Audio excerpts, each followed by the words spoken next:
everyone, I'm going to show you how to use our brand new sourdough gluten-free baking kits. If you've used our baking kits before, they are similar, but we've made a few changes. Firstly, we've doubled the size of our packets, so you guys are saving 60% compared to the old packets. And we've managed to do that by removing the parchment sheet and baking bag and plastic bag that went inside it, because we're trying to be more eco-friendly. But not to worry, we're going to show you today how to bake without those with exactly the same result. So you can, from this, you can make a large loaf, so a really sort of an 800 gram loaf, a family size loaf, or you can make two of the previous loaves that you could make before. So I'm just going to make the same loaf that we made previously, so you guys can see the comparisons. So really simple, again, like always, you just need water, anything you want to top your loaf with, spatula and non-stick baking tray, and also a measuring bowl. So I'm going to use our new Italian today, which is made with a gluten-free oat sourdough. So I'm going to measure 250 grams of the mix. I'm going to add that in there.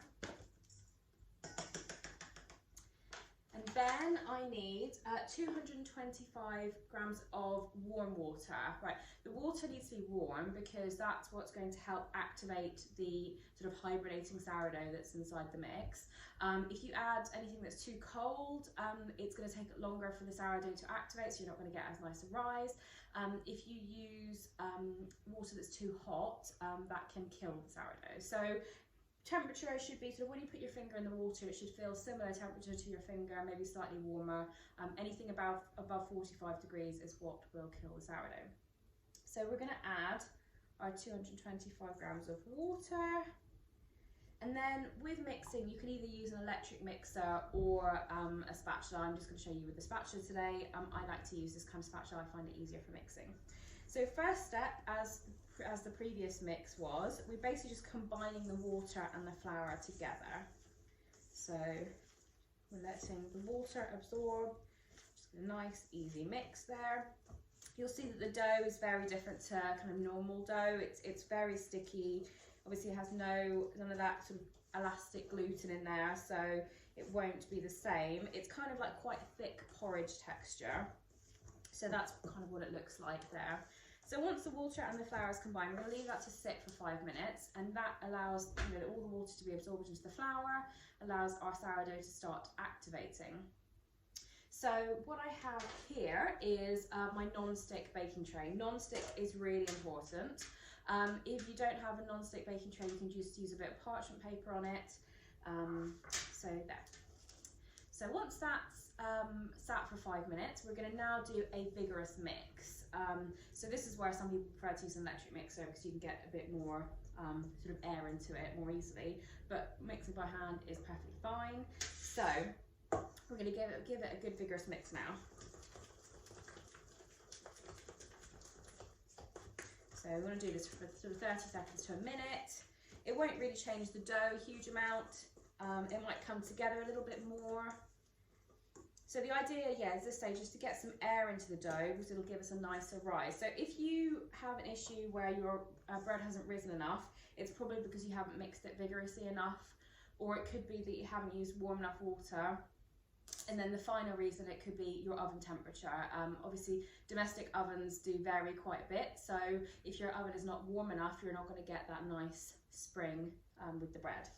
So after giving that a good mix, we're going to do our shaping. So this is where it's slightly different. Before we would have put it on the parchment sheet and then in a baking bag. We're putting it straight onto our baking tray.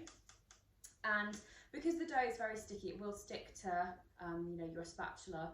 So I find it, if you get a wet finger, you can just scrape off the excess.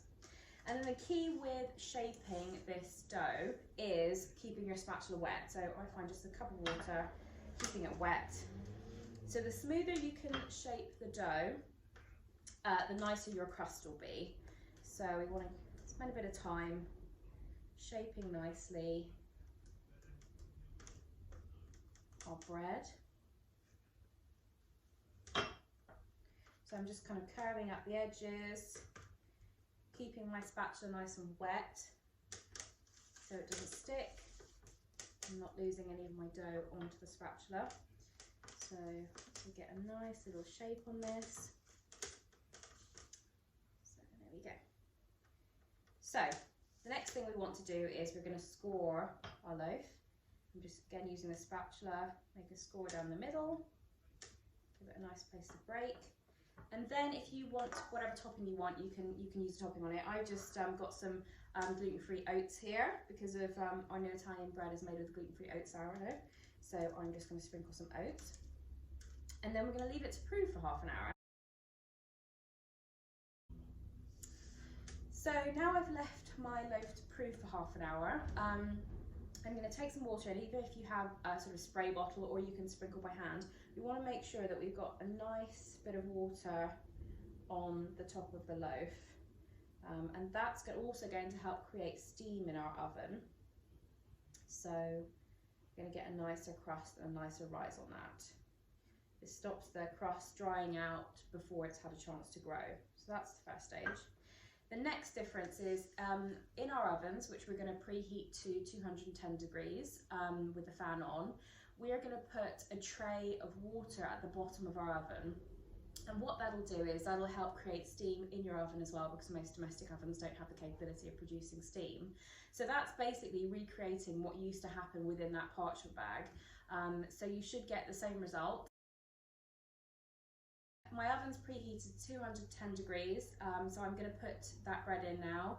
I'm going to bake it for 80 minutes. If you are making a double-sized loaf, so the bigger size, we're doing it in exactly the same way, obviously adding double the amount of water. You want to shape it similarly, but maybe slightly longer. You don't want to make it too wide because that'll affect the bake. And then you want to add 10 minutes extra baking time on the 80 minutes.